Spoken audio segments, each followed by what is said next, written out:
Samantala, dahil po sa nawala ng preno umano ang jeep, ayun, 8 sasakyan ang nadamay makaraang araruhin ito ng pampasarong jeep dyan sa lungsod ng Caloocan. 7 ang sugatan sa insidente. Report mula kay Jim Tejano.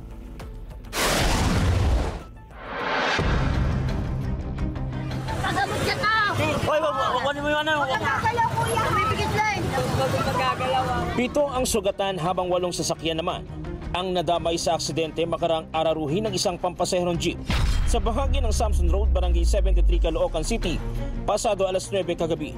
Kabilang sa mga sugatan ng isang minor de edad na lalaki na nagpapagaling na sa ospital.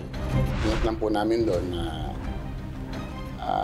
may mga nakahandusay na po na mga victim. Ito po ay naararo ng jeep na nawalan ng preno. Ayon sa mga nakasaksi, biyaheng nabotas ang jeep nang bigla nitong kainin ang kabilang linya hanggang sa araruhin ng ilang sasakyan, 2 jeep, 3 bike, 3 motor at isang kotse ang inararo ng jeep. Nabangga niya po yung motor pag ano po dito yung bike po, tsaka yung may hawak po ng bike hanggang to dire-diretso po siya. Nakaladkad po yung bata, simula po doon bumili po siya ng siomay. Relax ka lang, huwag ka natutulog. Gumalaw, masyadong gumalaw. Bigyan mo hangin.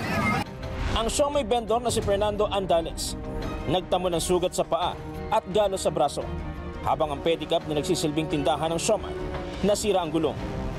Ayon sa kanyang amo, halos 50,000 pesos ang naging lugi sa kanilang negosyo makaraang masira ang pedicab at matapon ang kanilang mga paninda. Nakaupo ko dyan sa bike ko. Ngayon, hindi ko alam na may dumating na jeep galing sa monumento. Walang preno. Dito tumama sa akin sa bike.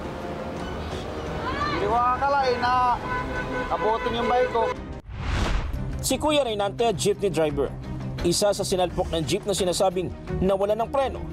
5 ang kanyang pasahero kung saan isa sa mga ito ang nagtamo ng matinding pinsala sa ulo. Pinilit niyang iwasan ng jeep pero inabot pa rin ito. Hindi ko na nakailag, naabot pa rin niya ako. Tapos hanggang sumunod si tatay sa likuran ng jeep ko, binangga niya rin ako. Nadamay rin sa karambola ang pampasaherong jeep na minamaneho ni Tatay Edgardo. Anya, pag-arahin na siya ng mga oras na yun. Hindi namin kaya shouldered, kaya yung naka-accident sa amin na magpapagawa. Paliwanag naman ng driver. Galing kami ng monumento okay pa naman preno. Diyan lang, bigla lang nawala Ilang apa ko na hindi naman kumagat. Yung nilagan ko po yung isang service saka yung 2 nakamotor. Nakapunta po ako sa gilid. Manakalain na gano'ng mangyayari. Naghihingi po ako ng kuwan sa kanila Hindi ko naman sinasadya yun. Aksidente naman. Bahagyang bumigat ang daloy ng trapiko sa lugar dahil sa nangyaring insidente. Hawak na ng Caloocan Police ang driver ng jeep na posibleng maharap sa mga reklamong reckless imprudence resulting in physical injury and damage of properties. Jim Tejano, para sa mata ng Agila, matatag, matapang, matapat. Maraming salamat sa inyo pong pagsubaybay sa Mata ng Agila Primetime. Para malaman ang matatag, matapang at matapat na mga balita, i-follow lamang at mag-subscribe sa AtNet25 TV.